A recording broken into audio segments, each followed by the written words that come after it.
शुरू करते हैं जागो।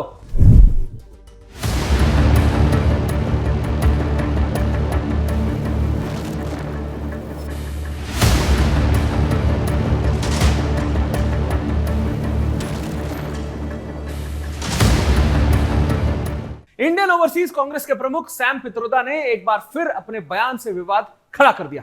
अंकल सैम ने राहुल गांधी के सुर में सुर मिलाते हुए कह दिया कि चीन हमारा दुश्मन नहीं है। सैम पित्रोदा ने कहा कि भारत चीन मुद्दे को अमेरिका द्वारा बढ़ा चढ़ाकर पेश किया गया है। उन्होंने कहा कि चीन को हमारा दुश्मन मानना ठीक नहीं है। पूरा मामला देखिए इस रिपोर्ट के माध्यम से।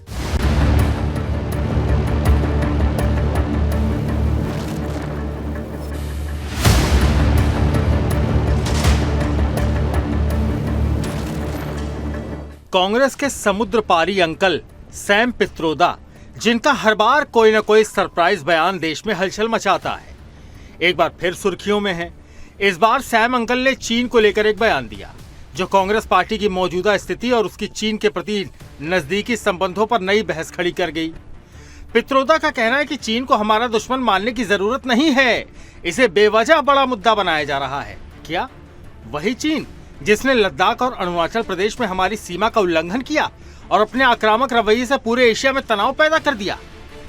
ये वही चीन है जिसने 1962 में भारत पर हमला कर दिया और अब सैम अंकल कह रहे हैं कि हमें इस पैटर्न को बदलने की जरूरत है। अब ये समझ से परे है। क्या सैम पित्रोदा को कहीं से ज्ञान का झटका लगा है या फिर ये उनका नया पॉलिटिकल एंगल है? सैम अंकल, जो अक्सर विदेशों में रहते हैं, एक बार फिर कुछ अजीब सा बयान देकर लौटे हैं। उनके बयान से साफ हो रहा है कि कांग्रेस की पुरानी नीति चीन से दोस्ती करो, बाकी दुनिया से आंखें मिलाओ अब भी जारी है। आपको याद होगा, राहुल गांधी भी चीन के पक्ष में अपनी राय रख चुके हैं। 2023 में कैम्ब्रिज बिजनेस स्कूल में उन्होंने चीन को महाशक्ति बनने की आकांक्षा रखने वाला और प्राकृतिक शक्ति बताया था। 2022 में उन्होंने चीन की बेल्ट एंड रोड इनिशिएटिव का भी समर्थन किया, जबकि इस योजना के तहत चीन ने दुनिया भर के देशों को कर्ज में डुबोकर उन्हें अपना पाबंद बना लिया। राहुल गांधी के बयान हमेशा ही विवादों में रहे और इस बार सैम पित्रोदा भी उसी लाइन पर चलते हुए चीन के प्रति नरम रुख दिखा रहे हैं। सैम पित्रोदा का बयान अब कांग्रेस के लिए एक नया संकट बन चुका है। क्या पित्रोदा का चीन प्रेम पार्टी के लिए नई राह का संकेत है? क्या कांग्रेस पार्टी वास्तव में चीन के साथ रिश्तों को नया रूप देने की सोच रही है? सैम अंकल की बातों से ये तो साफ है कि कांग्रेस की चीन नीति अभी भी कमांड और कंट्रोल के बजाय सहयोग और संवाद पर आधारित है। कांग्रेस और सैम पित्रोदा के पुराने इतिहास को देखते हुए कहना गलत नहीं होगा कि सैम अंकल के बयान एक बार फिर देश की राजनीति में नई बहस का केंद्र बन चुके हैं। कांग्रेस की चीन प्रेमी नीति पर सवाल उठने लगे हैं और इस बार इस मामले में सैम अंकल का जहर छोड़कर भाग जाना कोई नई बात नहीं है। कांग्रेस को अब माफी मांगने की आदत डाल लेनी चाहिए। Bureau report, Sudarshan news. Sam का गेम समझ से परे है। उनकी बातें ना तो देश को समझ आती है और ना ही खुद उनके पार्टी को समझ आती है। जाने अनजाने उनकी बेबाकी कांग्रेस को ही कटघरे में खड़ा कर देती है। वो खुद अपनी पार्टी के लिए भस्मासुर बनने चले जा रहे हैं। चलिए आपको सैम पित्रोदा का पूरा बयान सुनाते हैं। I don't know what is the threat from China. I think there is always this thing blown out of at times proportion because US has the habit of defining an enemy. I think time has come for all of us to really network nations and not have confrontation. Our attitude is that of confrontation from day one. And that attitude creates enemy, and that creates certain support in the country. I think we need to change that pattern. To assume that China is the enemy from day one, it's just not fair, not just to China, but to anybody. Okay. I think it is time for us to learn to increase communication, collaborate, cooperate, and co-create, and not have this command and control mindset. China is around, China is growing. ये पहली बार नहीं है जब Sam के बयान से बवाल मचा। सैम जब विदेश से लौटते हैं तो कुछ ना कुछ कारनामा करके चले जाते हैं। चलिए आपको यादें ताजा कराई जाती है। दिखाते हैं कि कब सैम अंकल ने क्या विवाद खड़े किए हैं। Where people on east look like Chinese, people on west look like Arab, people on north look like maybe white and people in South look like Africa. Doesn't matter. America, there is an inheritance tax. So if, let's say, one has $100 million worth of wealth, and when he dies, he can only transfer probably 45% to his children. 55% is grabbed by government. Now that's an interesting law. It says, you in your generation made wealth.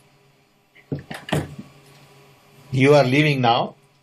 You must leave your wealth for public. Not all of it, half of it. Which to me sounds fair. In India, you don't have that. If somebody is worth 10 billion and he dies, his children get 10 billion. Public get nothing. And law says, you get half of it. Public gets half of it. वो कहते हैं ना कि टेढ़ा है पर मेरा है। कांग्रेस की स्थिति ये है कि सैम का बयान ना उगला जाए और ना निगला जाए। लेकिन कांग्रेस इस सब में माहिर है। मीठा मीठा, गप गप, कड़वा कड़वा, थू थू। कांग्रेस खुलकर उतर आई है मैदान में। शुरू हो गया है डैमेज कंट्रोल। कह दिया है कि नेता तो हमारे ही है, लेकिन उनका बयान हमारा बयान ना समझा जाए। वाह। क्लिपिंग का थोड़ा सा अंत मैंने देखा था, उसमें वो ये कहते हुए देखे और सुने जा रहे हैं कि हमको या किसी को पूर्वानुमान लगा कि दुश्मन नहीं मानना चाहिए। तो हम जब अंतर्राष्ट्रीय परिस्थितियों की बात कर रहे हैं, अंतर्राष्ट्रीय राजनीति, अंतर्राष्ट्रीय संबंधों की बात कर रहे हैं, तो मेरे को तो उतनी ही समझ में आया। उन्होंने यही कहा कि पूर्वानुमान लगा कि एक मेरा दुश्मन है पहले से, जबकि सबसे ज्यादा संबंधों में तनाव अगर पड़ोस में कहीं दिखता है, मुझे अनुभव होता है, तो वो पाकिस्तान से, और पाकिस्तान से भी समय समय पे बात आती है कि बात होनी चाहिए।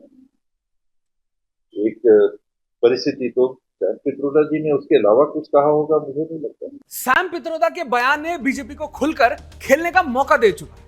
बीजेपी नेता ने खुलकर कहा कि कांग्रेस का चीनी प्रेम किसी से छुपा नहीं। सोरोस और डीप स्टेट समेत राहुल के चीनी प्रेम वाले बयानों को उसको आधार बनाकर बीजेपी ने कांग्रेस की बखिया उड़ा दिया। गुरु गुड़ रह गए और चेला शक्कर हो गए, मगर यहां जो चेला है वो तो गुड़ रह गए और गुरु चीनी हो गए।